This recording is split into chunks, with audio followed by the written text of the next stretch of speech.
Welcome, everyone, to the ARKHAM Sessions. I'm Brian Ward. I'm Dr. Andrea Letamendi. Andrea, we're on episode 12. We are.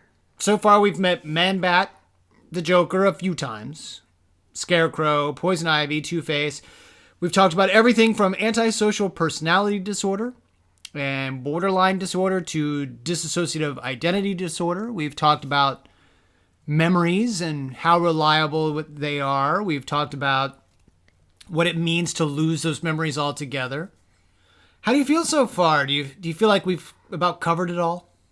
Well, no. I mean, I know that we've covered quite a bit in the last 11 episodes, but we've only scratched the surface when it comes to psychology. Certainly there's a lot more we can talk about in terms of psychological disorders, psychological processes, and certainly about the characters and stories of Batman the Animated Series. Yeah, we've got a lot to talk about. I agree. And this week, while we're not focusing on some supervillain, we are focusing on trauma and what kinds of effects that trauma could have on different people. This episode is called It's Never Too Late, and it first aired on September 10th, 1992. It was written by Garen Wolfe from a story by Tom Ruegger, and the episode was directed by Boyd Kirkland. We open on a couple of kids playing in the street, and we see that while they're willing to play outside the house, they really are uneasy around the estate of mob boss Arnold Stromwell. He's the elder mob boss who's basically been running the Gotham underworld up to this point. But we hear on the news that there's a gang war a-brewing between Stromwell and our old friend Rupert Thorne. Right. Rupert Thorne is essentially the guy who's responsible for Harvey Dent's transformation into Two-Face. Right. Harvey, no. Harvey, no. Harvey, no.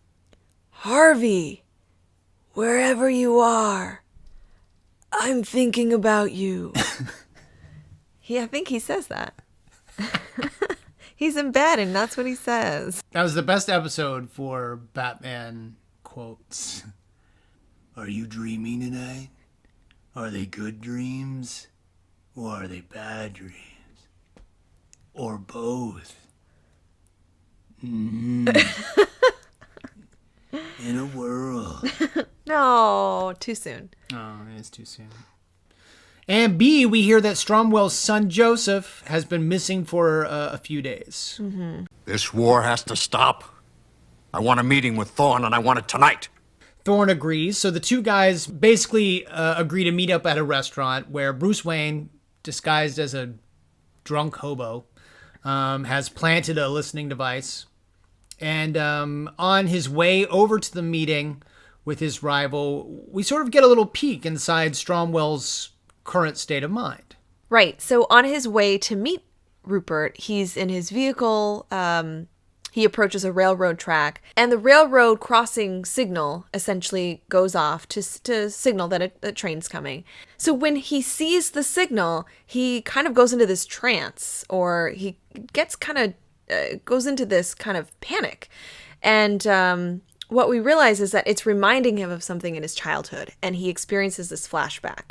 Now, in this flashback, he and another young boy, looks like maybe they're about 9 or 10 years old, are playing on the train tracks, and a train comes while he's still on the tracks. His friend manages to move away from the tracks, but little Arnie is stuck on the track. His foot is caught in between the tracks. He's terrified because this train is approaching. Luckily, he gets his foot out just in the nick of time. The train, goes by. He's just in shock as he turns around. Another train approaches. Right. And that's essentially the flashback that he has. So is that realistic? The sitting at a train stop and seeing the signal and immediately going into this panic attack mode? Well, it's not unrealistic for a visual cue to trigger a memory, especially a traumatic memory.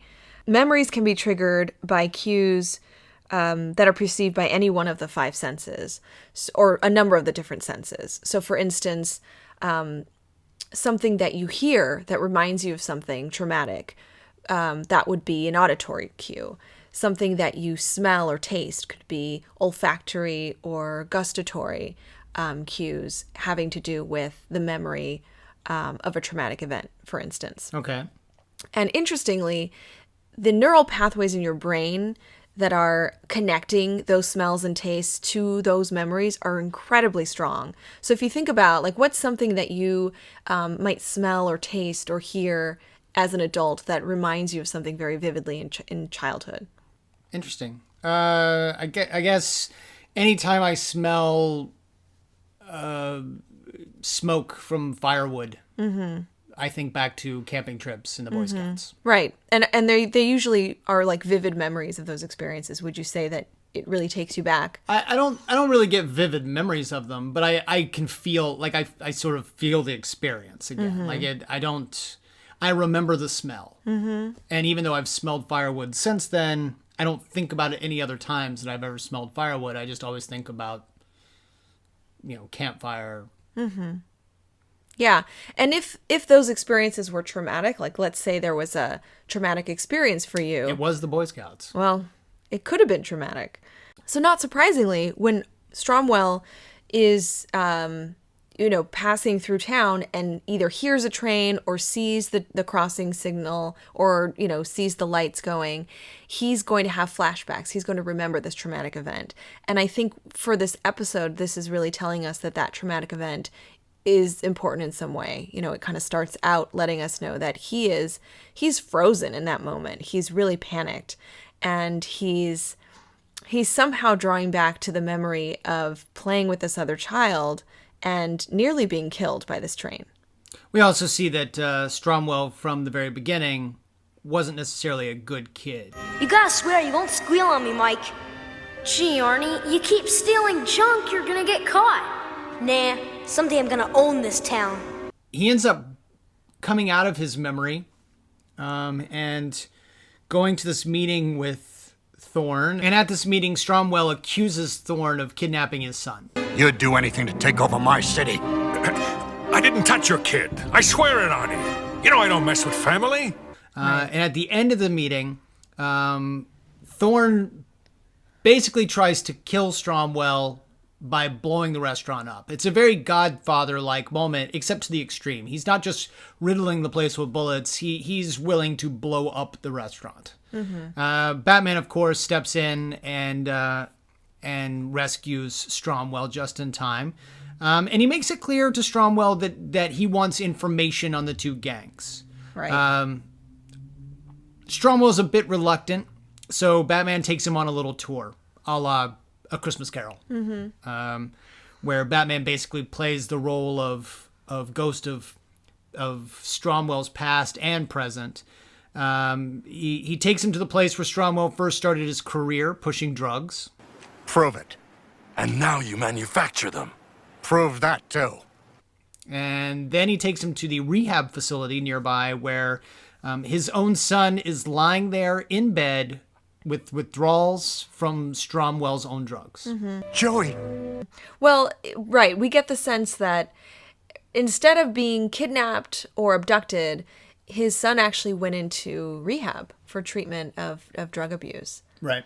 I mean, it's kind of a heavy thing. Batman takes him into the room, and I guess it's his little Joey's. Well, Joseph is probably like a teenager or a young adult, right? Yeah. I call him Joey. So Joey's in the bed, and his mother is there, and she said that she had just found out that he had been essentially hospitalized here or admitted to the drug rehab center, and she informed Stromwell that the doctors are saying, to let him rest. He needs to get through this, and Stromwell is pretty taken aback and surprised. Look at the effects of your drug ring and your organization. It's hitting home. It's impacting your son. It's potentially, could be, killing your son. It has to stop, Stromwell. It has to stop. And rather than understand that, Stromwell essentially says, we're going to take this kid out of the rehab center where he's going to get well on his own, and pretty much is in denial about the fact that he really is responsible for his son being there. Batman then attempts to convince Stromwell to give him the information he needs, and Stromwell actually sort of makes him think he will. He takes him to an office, and he gives Batman a fake file. Of course, Thorne thinks it's all legit, so he unleashes his men, and the rest of the episode basically plays out with Stromwell trying to escape, Batman taking out each of Thorne's men one by one, and then Stromwell being confronted by his brother, who is a priest now. We learn that the other child in the memory is Stromwell's brother, and he has since grown up from this incident and has gone in the opposite extreme as his brother. He is now a priest. Right. And he shows up and basically also tries to confront his brother. I came to help you, Arnie. I don't need your help. Is that a fact? At the end of the episode, Stromwell ends up turning himself over to Commissioner Gordon, but only after we see the full extent of the memory. It's interesting because at the end of the episode, we see, as you said, we see the entire event, the entire traumatic event that Stromwell and his brother experienced together. And it's really interesting. We see that Stromwell, when he escapes the first train, ends up on the second set of tracks. His brother, Michael, pushes him off of those tracks and ends up getting hit by the train. Right. The result is he loses a leg. Right. However, he's still the half that ends up going down the better route later in life. One can say that just looking at that information about this event, that the traumatic experience could potentially have been, if I might say, more traumatic for Father Michael because he actually lost a leg. So let me just first define what a trauma is, because I think a lot of times we use that word, right? Like we'll say, oh, being on the 405 was really traumatic. Or, I saw a really terrible movie that was so traumatic for me. And we're all kind of, we're using the word on a day-to-day basis. But really what a traumatic event is, when defined by psychologists and psychiatrists, is actually something very specific, and it's defined in the DSM, our Diagnostic and Statistical Manual of Mental Disorders. A trauma is defined as exposure to actual or threatened death, serious injury, or sexual violence.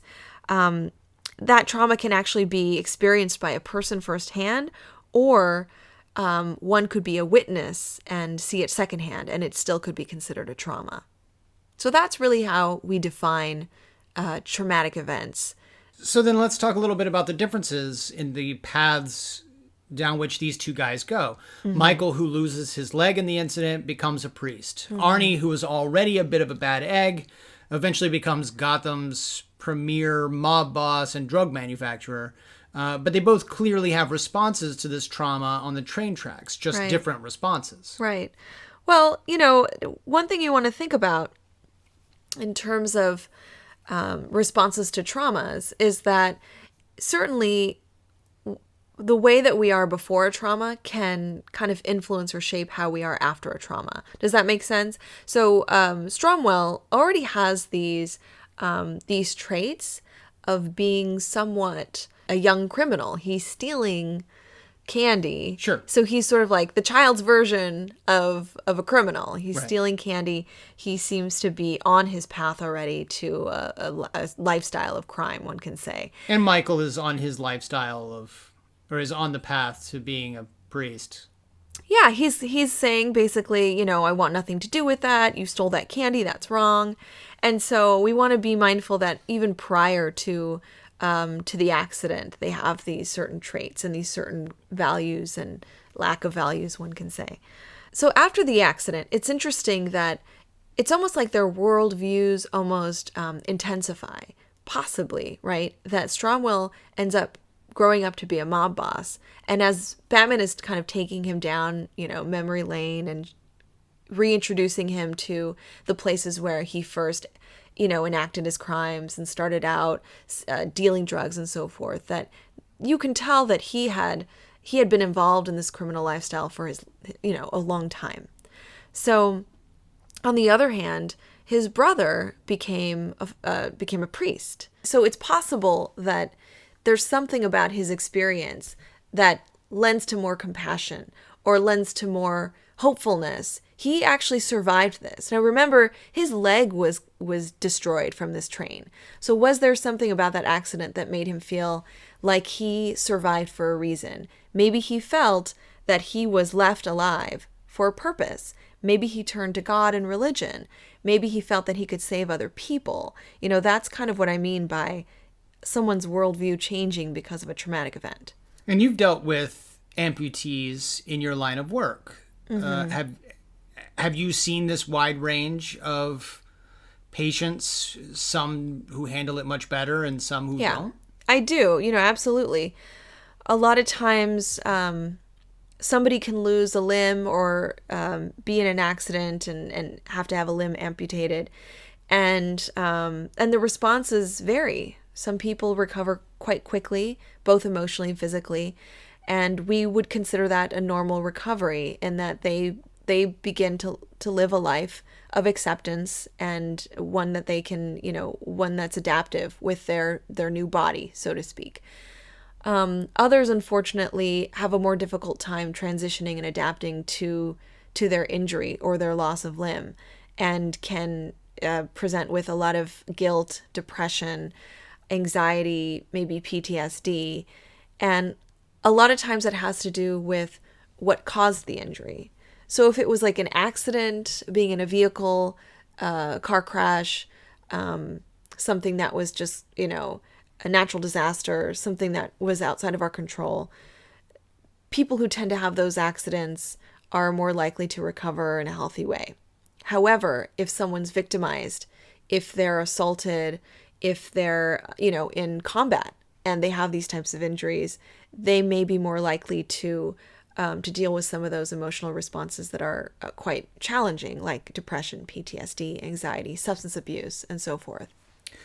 Where does guilt play into all of this? Because as we can see, Father Michael has basically let go of of any sort of negative residual effects of having lost his leg, but Stromwell is paralyzed in fear when he comes up to the train tracks. So clearly he's got this guilt playing into it. I think, what you're getting at with guilt is actually something that's been studied more recently when it comes to post-traumatic stress responses.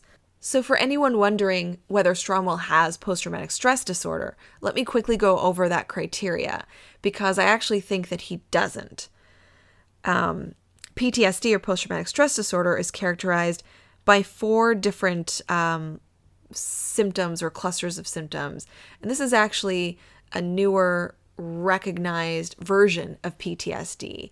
I'm referring to the DSM-5. So psychology nerds who are listening right now are realizing this is the newer version of the diagnostic manual, basically. And in this version, we have 4 symptoms or 4 clusters versus the 3 we had before. So very quickly, the symptoms or the symptom clusters for PTSD include re-experiencing the event, so having spontaneous memories of the traumatic event, like recurrent dreams, flashbacks. That's essentially what we're seeing with Stromwell, right? So keep that in mind. The other 3 major symptom clusters include heightened arousal, like aggression, reckless behavior, sleep disturbances, just kind of being on guard constantly. Avoidance, this would be trying to avoid the distressing memories, the thoughts, the feelings, the reminders of the event. And finally, negative thoughts and mood or feelings. These may be feelings like blaming others, estrangement from other people, a markedly diminished interest in activities, things like that. We've seen this guy have the flashbacks. We haven't necessarily seen him avoid trains, No. but we have seen him. He has clearly become estranged from his brother. He avoids his brother. That relationship has sort of gone downhill. At one point, when Batman is recruiting Father Michael, Michael even says, That's one soul I wish I could give up on. so he certainly seems to fit a couple of these. A couple, yes. And he's also gone down the path of becoming a criminal. Now, no one could say necessarily that he wasn't already going down that path, but could this event have sort of sent him down that way? It probably sent him down that way more intensely and more quickly, if one can say. We don't know what would have happened to him without this traumatic event. Maybe he would have just engaged in, kind of petty crimes, or maybe he would have just, with the help of his brother, done something a little bit more pro-social. But, one can probably, because he's having these flashbacks in adulthood, one can probably surmise that event was pretty crucial to, kind of shaping the person he is today. And I don't know that we have enough information to say for sure he has post-traumatic stress disorder. But what we can see is that, yes, he has these flashbacks. And his brother, who experienced the same traumatic event more or less, doesn't seem to have the same psychological, it didn't have the same impact on him. He doesn't seem to have those negative thoughts, the flashbacks, the avoidance, the hypervigilant or aggressive behavior. He seems like a healthy guy. He seems like he's adapted well. Andrea, I feel like this episode has a lot to say about the power of family, in that Batman actually shows Stromwell the effects of the drugs he produces, and yet nothing seems to persuade him until Father Michael steps in. In your profession, is there a value to family beyond anything else? Is blood really thicker than water? It really depends, but for the most part, yes. I would say when there's a crisis, or when there is a strong need for change in behavior, like getting off of drugs or engaging in safer behaviors, we usually will try to recruit family members or involve family members in that change process, because those family members will be able to speak to some deeper level. They'll be able to connect and to find, hopefully, to instill some hope in a way that maybe a mental health professional can't. You can certainly instill that kind of change and hope without a family member, but it can certainly be helpful. Okay, so let's go to the questions. On Twitter, Bernard O'Shea asks, the episode seems inspired by It's a Wonderful Life and Angels with Dirty Faces. I certainly get those references, although I also see more of A Christmas Carol for some reason. But although the theme remains relevant, the character values seem lifted from the 1940s. Batman also seems more like a guardian angel than the Dark Knight. Redemption is an eternal theme in fiction, but how do you think a story like this should be received by a modern-day secular generation? Does the episode seem preachy to you?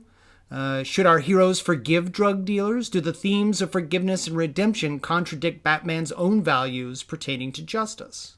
He's got some interesting thoughts. Wow. And, Yeah. It's interesting that this episode happened after the Harvey Dent Two-Face two-parter, because I felt like Bruce Wayne, when we left that episode, Bruce Wayne was essentially giving us this message, or we were left with the message that it isn't too late for Harvey Dent either. And that Bruce Wayne was still hoping that Harvey would turn his life around. Right. And become the person, or go back to the person that he used to be. And it's interesting that this episode is called It's Never Too Late, and kind of has the same theme of redemption and of, I want to say, like, I keep using the word recovery, but I think that, if we think about mental health, that is really the theme that I'm seeing here. Recovery, getting better, yes, going through some hard times, but being able to, with the help of friends and with the help of family, being able to get healthy again and get right back on the good track. And for some reason, I didn't see this episode as very religious and preachy. I know the episode ended with a scene, I think, of the church and church bells. And that was a nice capstone to the end of this episode because of course, of Father Michael and this story about the two brothers. But I didn't see this as being preachy. Yeah, Kyle Tonorella over at Twitter also asks, what are your thoughts on some of the religious aspects of this particular episode of Batman? And I like you, I don't know that it necessarily gets preachy. I don't think they're focusing on religion so much as they're focusing on the black and the white. They're focusing on the guy who went evil and the guy who went good, and they're just focusing on two separate extremes. Well, and interestingly, while it focuses on the good and the bad, like the black and the white, it still addresses the blurriness and the gray areas, that someone who does go bad or someone who does engage in bad behavior can actually be a good person again. And again, with mental health, we do look at, quote unquote bad behaviors as being the behavior. The person isn't bad. It's the actions they're taking, the behavior they're engaging in, the symptoms that they're suffering from. Those are what's negative. But the person isn't negative. The person isn't bad. And I think that this episode is very consistent with that mental health philosophy. And I like that you brought up the fact that this came right on the heels of the Two-Face two-parter. Right. Both of which involve Rupert Thorne to a great degree. And Rupert Thorne basically being responsible for Harvey blowing up. And in this case, legitimately planting a bomb and trying to blow up Stromwell. Yeah. Rupert could have created another Two-Face. Yeah, I think it's interesting that you brought up the fact that Batman sees this as an opportunity to redeem himself in that way, in that he wasn't able to get to Harvey in time. He was not able to help Harvey, but he is able to help Stromwell. Yeah. On one hand, this could be Batman learning from mistakes or learning from experiences and truly reaching out and helping. Or this could be Batman helping himself. I mean, it could be his own redemption, his own... He wasn't going to feel better until he was able to save someone else. Right. And then he felt fulfilled. Like he felt like he was able to fulfill this role. Yeah. True. I mean, I think there's some truth to that as well. As always, if you have questions for us about the episodes or anything else for that matter, you can find us on Twitter. We are at ARKHAM Sessions there. Drea, what's your personal Twitter address? You can reach me at Arkham Asylum Doc. That's Arkham Asylum DOC. And I'm at bward028. You should also be sure to like us on Facebook. Just look up the ARKHAM Sessions there, and you can ask questions, leave comments, and all that shazazz. Drea, Cool. any thoughts on any parting thoughts on this episode? Well, there was some discussion about drug abuse and drug intervention or treatments. And so I just wanted to say, if anyone is interested in learning more about substance abuse and mental health treatments for problems with drugs and alcohol, there is a number they can call. It's the number for SAMHSA. SAMHSA is the Substance Abuse and Mental Health Services Administration. The number is 1-800-622-HELP. That's 1-800-622-4357. They also have a website, samhsa.gov. That's samhsa.gov. A lot of really important information there about drug and alcohol abuse and dependence. There's also the National Institute on Drug Abuse. That's www.nida.nih.gov. And for more things Batman, I actually want to invite folks to visit justgenrecipes.com. There's actually a fantastic Batman recipe right now on how to make Batman cookies. Again, it's justgenrecipes.com, JUSTJENN recipes.com. Jen is a good friend of mine, and she was very kind to not only bake some fantastic and yummy Batman cookies, but also to plug our podcast and talk a little bit about what we're doing with the podcast. So Thanks, Jen. yeah, thank you, Jen. And I want some cookies. You shall have cookies. Excellent.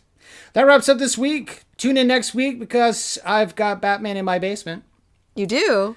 That's actually the name of the episode. Oh. And it introduces us to the Penguin. Finally. Yes, so come back next week for that. Till then, I'm Brian Ward. I'm Dr. Andrea Letamendi. And we are The ARKHAM Sessions.